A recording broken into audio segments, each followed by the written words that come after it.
Днес ще ви покажем нашия цимпъл вариант на къщичка с кукличка, който оформихме ето последният начин.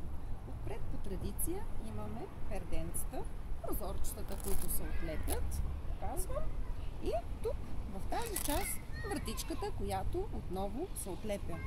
Отварянето на къщичката става по този начин благодарение на панделките отстрани, а вътрешното оформление ето как направихме.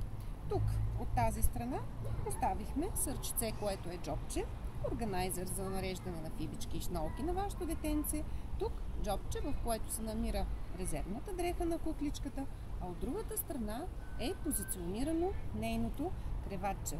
Обръщам съвсем внимателно, за да покажа как използвахме умелото съчетание на розово с синьо и тук възглавничките, на които отново направихме същата комбинация, като целта е да може да напасне на рокличката на куклата, която има възможност да бъде поставена и в ето това седнало положение.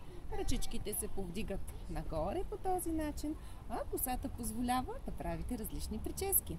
Връщам отново на място нашата кукличка, затварям ето по този начин чантичката и показвам как би могла да се хваща тук за дръжките и да се носи в ръка.